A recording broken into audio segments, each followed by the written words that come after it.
Hai guys, balik lagi nih di YouTube channel aku. Kalian apa kabar? Mudah-mudahan semuanya masih dalam keadaan sehat ya. Nah, sebelum mulai, aku mau bilang makasih dulu buat kalian semua yang udah nyempetin waktu untuk nonton video aku kali ini. Dan juga buat kalian yang baru pertama kali mampir nih di channel aku, salam kenal dulu ya, aku Clara. Karena aku lihat di kolom komen lumayan banyak nih yang request pengen aku bahas film horor Indonesia. Jadi aku udah pilihin satu film yang menarik nih guys. Judulnya Mereka Yang Tak Terlihat. Nyeritain tentang seorang cewek yang dari kecil punya kemampuan spesial.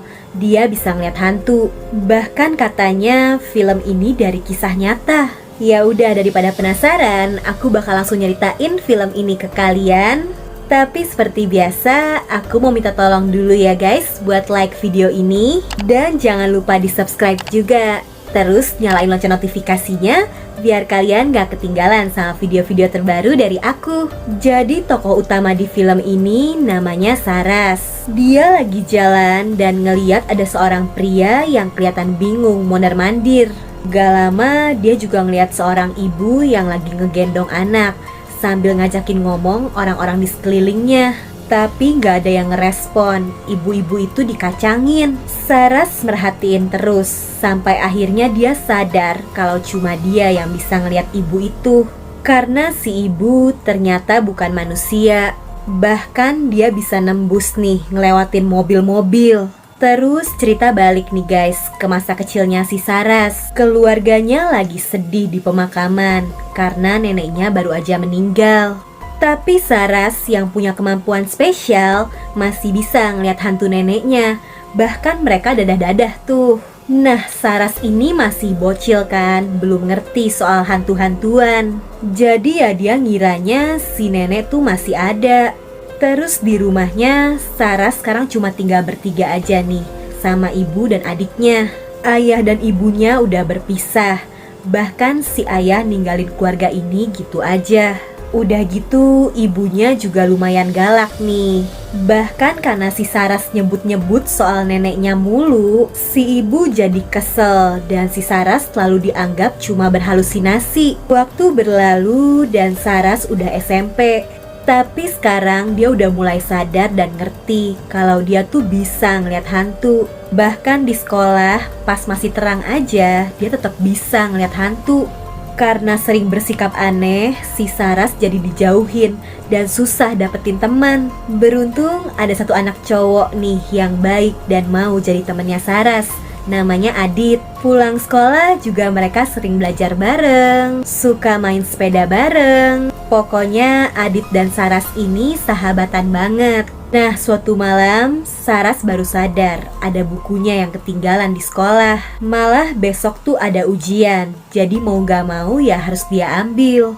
Udah gitu adiknya nih maksa pengen ngikut nemenin. Ya udah, setelah cepet-cepet ngambil buku, Saras dan adiknya mau langsung pulang kan. Tapi Saras bisa ngeliat di sekolah itu ada banyak banget hantu yang harus mereka lewatin. Sampai akhirnya Saras udah berhasil pulang nih. Sialnya hantu-hantu di sekolahnya jadi pada ngikut dong ke rumahnya. Saras bilang ke ibunya, tapi seperti biasa si ibu gak percaya. Awalnya sih dia takut, tapi lama-lama ya udah, dia malah jadi kebiasa sama keberadaan para hantu itu. Nah, di sekolah Saras bingung.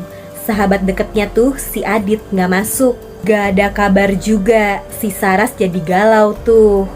Di malam harinya Saras mimpi didatengin hantu Adit. Dan walau cuma mimpi, tapi dia jadi khawatir banget sama sahabatnya itu. Singkat cerita, akhirnya Saras kedatengin rumah Adit. Tapi pas baru nyampe pagar, tiba-tiba dia dapat penglihatan.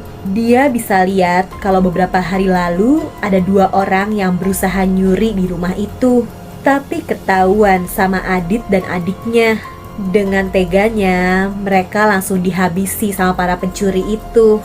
Setelah dapat penglihatan tadi, Saras langsung jatuh pingsan. Dan pas sadar, ternyata Saras ditolongin dan dia udah ada di dalam rumah. Tapi ya dia kaget banget karena dua pencuri itu tuh pembantu di rumah Adit yang belum ketahuan dan masih ada di rumah itu. Sampai akhirnya Saras jadi bisa ngungkapin semua itu ke orang tuanya Adit. Dan dua pembantu jahat itu akhirnya ditangkap sama polisi. Jadi Adit emang sengaja minta tolong karena dia tahu kan Saras bisa ngeliat hantu. Dan sekarang arwah Adit udah bisa pergi dengan tenang. Beberapa tahun berlalu dan sekarang Saras udah SMA. Untungnya sekarang dia juga udah punya teman yang gak takut sama kemampuannya. Nah, suatu hari Saras dan teman-temannya itu bareng sama adiknya juga nih lagi mau makan di sebuah warung bakso yang rame banget. Baru juga mau makan, Saras kehilangan seleranya karena dia ngeliat warung bakso itu make jin penglaris, make ludah tuyul. Dan bener aja, pas Saras yang penasaran ini ngintip-ngintip, ternyata si penjual lagi masukin air bekas cucian kakinya ke wadah kuah bakso. Jadi ya itu hal-hal gaib yang bikin warungnya jadi rame karena pakai penglaris. Setelah ngeliat itu semua, Saras jadi jijik dan buru-buru ngajak pergi adik dan temen-temennya. Terus suatu malam di rumahnya, adiknya Saras nih ada-ada aja. Dia dan temen-temennya main jelangkung dong, manggil setan. Mereka kira nggak terjadi apa-apa. Padahal Saras bisa ngeliat kalau hantu-hantu tuh udah pada ngumpul. Bahkan salah satu dari mereka sampai masuk ke tubuhnya Saras. Langsung narik adeknya dong, disuruh makan kembang. Sementara di alam bawah sadar, pas lagi kesurupan, Saras ketemu sama arwah neneknya. Tapi si nenek langsung nyuruh dia supaya cepet-cepet balik ke tubuhnya. Beruntung Saras akhirnya berhasil sadar nih. Adiknya juga kapok, gak mau main jelangkung lagi. Nah, setelahnya si ibu bingung kan ngeliat apa yang barusan terjadi sama si Saras. Makanya dia manggil tantenya Saras nih buat datang ke situ. Mereka ngobrol-ngobrol dan di situ mereka nganggepnya Saras tuh cuma kurang perhatian aja dari orang tua. Makanya dia sampai cari perhatian dengan pura-pura kesurupan. Dan ternyata Saras ngedenger obrolan mereka. Dia jadi kesel, terutama sama ibunya. Di pagi harinya, keluarga ini sarapan bareng. Terus si ibu sebenarnya nyoba-nyoba ngebaikin si Saras. Tapi ya tetap aja dia kesel dong sama ibunya. Karena dia kan sebenarnya bukan cari perhatian, tapi ya dia emang sensitif sama hantu. Sayangnya dari dulu si ibu gak pernah percaya. Udah gitu, lagi-lagi nih di malam hari, Saras kemasukan arwah si penari kemarin. Ibunya udah muak ngeliat kelakuan Saras. Dikiranya nih Saras yang cari perhatian cuma acting. Saras sampai kedorong jatuh dan akhirnya gantian arwah si nenek yang ngambil alih tubuhnya Saras. Di situ si nenek nasehatin ibunya supaya nerima aja kemampuan Saras yang emang spesial, bisa ngeliat hantu. Perlahan si ibu jadi mulai percaya sih. Mungkin selama ini Saras emang gak bohong. Terus di sekolah seru banget nih. Saras dan temen-temennya lagi ngegosip. Soalnya ada satu cowok ganteng yang mesra banget pacaran sama cewek yang menurut mereka biasa-biasa aja. Dan di situ Saras ngasih tahu kalau sebenarnya ada jin pelet yang selalu nutupin mata cowok itu. Jadi ternyata Saras tuh bisa juga ngeliat hal-hal yang kayak gitu. Nah, lanjut lagi nih guys. Ini Saras dan dua temennya lagi nonton film horor di bioskop. Bioskop tuh sepi, kayak cuma ada mereka bertiga doang. Ini temennya tuh takut sama film horor. Padahal dia nggak tahu aja kalau di sekelilingnya juga banyak hantu-hantu yang ikut nonton. Terus tiba-tiba temennya izin keluar, mau ngangkat telepon dulu. Dan di situ lagi-lagi Saras dapat penglihatan, ada motor yang mengalami kecelakaan. Abis itu temennya udah balik. Dan pas banget cewek ini bilang kalau nanti dia bakal pulang bareng sama pacarnya. Entah kenapa Saras ini perasaannya jadi gak enak. Bahkan di rumah dia lagi-lagi dapat penglihatan soal kecelakaan motor itu. Jadi dia telepon kan temennya yang ternyata masih di jalan. Tapi ternyata temennya baik-baik aja. Lagian dia naik mobil kok, bukan motor. Setelah Saras tutup telepon, ternyata mobil yang dinaikin temennya tadi mendadak mogok. Dan entah kenapa, lagi-lagi Saras punya firasat buruk di rumahnya. Dia langsung buru-buru ngecek keadaan temennya itu lagi kan. Ternyata temennya itu jadi naik motor. Malah temennya langsung buru-buru nutup teleponnya karena katanya ribet di motor. Saras yang panik langsung buru-buru mau nyusulin temennya itu. Tapi nggak dibolehin sama ibunya karena kan udah malam. Adiknya ngeliat dan langsung ngajakin Saras kabur lewat jendela aja. Tapi adiknya juga minta ikut. Ya udah, mereka buru-buru naik motor untuk nyusulin temennya Saras kan. Tapi di luar dugaan, justru Saras dan adiknya nih yang ngalamin kecelakaan. Udah gitu, Saras harus nerima kalau adiknya ternyata meninggal di kecelakaan itu. Keluarganya harus kembali berduka di pemakaman adiknya. Dan pas sampai rumah, si ibu langsung nyalahin Saras karena dia yang nyebabin adiknya meninggal.